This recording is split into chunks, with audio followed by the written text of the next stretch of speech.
Hi friends, इस video में हम देखने वाले हैं कि जब आपका अपॉइंटमेंट हो चुका है, आपने रिपोर्टिंग अथॉरिटीज को एक्सेप्टेंस और ऑडिट एंगेजमेंट लेटर भेज दिया है। Now it is time to communicate with the branch. तो ब्रांच को किस तरह से कम्युनिकेशन करना चाहिए, तो यहाँ पे हम लेके आए हैं कि ऑडिट रिक्वायरमेंट लेटर नाम का एक फॉर्मेट है। तो आप जब ब्रांच से कम्युनिकेट करते हो तो have a written communication.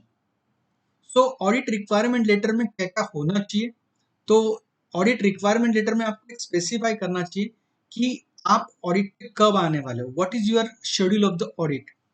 So it will give a clarity to the branch कि that when you are coming to you are going to start the audit. Second, what is your team size, who is going to the lead. अगर आपकी 4 या 5 partner की firm है तो कौन सा partner ये पर्टिकुलर असाइनमेंट देखने वाला है। उसके साथ में जो ज्वाइनिंग टीम होने वाली है उनके डेजिग्नेशन क्या है, कॉन्टेक्ट क्या है। Meaning that a branch and a audit firm had a good communication with this communication letter. So branch will get a clear idea that a particular audit firm, the particular audit partner is assigned to a particular audit, and he is coming with such and such team with him. Then what is the purpose of this audit requirement? The audit has to be conducted in a short span of time. कुछ बैंकों ने जो limit दी है आपको वो दी है 8 अप्रैल, कुछ बैंकों ने दी है 10 अप्रैल। तो within a time span of 8 to 10 days we have to conduct audit in a smooth fashion. So आपको ऑडिट के लिए क्या क्या रिक्वायरमेंट लगने वाली, क्योंकि बहुत सी बार इस तरह से होता है जब हम ब्रांच में विजिट में जाते हैं तो ब्रांच में जाने के बाद द डे 3 अप्रैल और 4 अप्रैल, तो फिर ब्रांच मैनेजर पूछता है आपको क्या क्या चाहिए। देन ही start preparation of his audit documentation, कि आपको जो जो चाहिए उसका प्रिपरेशन करना वो शुरू करता है। सो अगर आपको ऑडिट प्रॉपरली प्लान करना है तो आपने पहले ही रिक्वायरमेंट भेज देना चाहिए उनको कि हमको क्या क्या रिक्वायरमेंट है। तो इस वीडियो में मैं आपको एक पर्टिकुलर फॉर्मेट दे रहा हूँ। ये पर्टिकुलर फॉर्मेट जो है वो इलस्ट्रेटिव फॉर्मेट है। This is not prescribe by ICI और एनी अथॉरिटी, एक जस्ट गाइडेंस के लिए है। आप अपने रिक्वायरमेंट के हिसाब से इस पर्टिकुलर वीडियो में आप अपडेट कर सकते हो, पर्टिकुलर रिक्वायरमेंट आप अपने हिसाब से एडिशन कर सकते हो। जैसे मैंने आपको बताया कि सबसे पहले आपको टीम मेंशन करना है उसमें। देन आपको क्या क्या डॉक्यूमेंट लगने वाले हैं, जैसे मैंने फर्स्ट पॉइंट किया है कि लास्ट ऑडिट रिपोर्ट कौन से है। देन क्लोजिंग सर्कुलर्स क्या क्या आए हुए हैं।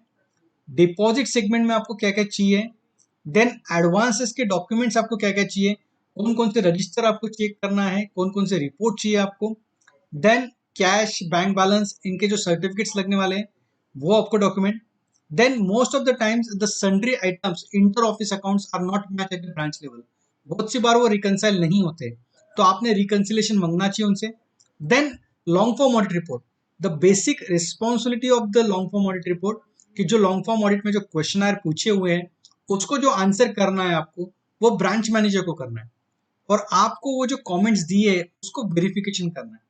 तो आपको बैंक मैनेजर को कहना है कि आपके जो क्वेश्चन के अगेंस्ट में ब्रांच में जो रिस्पॉन्स है, ब्रांच मैनेजर के जो रिस्पॉन्सेस है वो आप हमको लिख के दीजिए, so that we can verify whatever the responses written by the bank manager are right और wrong, and what are the supporting evidences available against these responses. Then fix asset registers, उसके bills है या नहीं है, register properly maintain हुआ है कि नहीं, इस साल में कौन कौन से परचेस हुए हैं। देन लीगल कंप्लायंस से related documents, and then various reports, कि ये रिपोर्ट्स अगर आपको बिफोर हैंड अगर मिल जाते हैं तो it will be very, you can conduct the audit in very smooth manner. For example balance sheet of the last year, current year, P&L account, so that you can get a completive idea. CCOD का cut book, then term loan का cut book, इस साल में जो sanction हुए हैं उनके list, last year के एनपीए रिपोर्ट, करंट ईयर के NPA report, along with the account open register and close registers. So you can get a very clear picture ki that whatever you have to plan, whatever you want to verify during the audit period should be included in this audit requirement letter, so that the branch can prepare this document and the audit can be completed in a well advanced manner. Then one important point over is that कि MRL format, that is written representation, इसके लिए मैं अलग से video भी लेके आ रहा हूँ कि रिटर्न रिप्रेजेंटेशन किस तरह से होना चाहिए। तो रिटर्न रिप्रेजेंटेशन जो है वो आपको ब्रांच मैनेजर से लेना है। So whenever you conclude the audit, return representation has to be taken from the bank manager, पर most of the times there is come delay techniques by the bank manager to give this particular representation letters.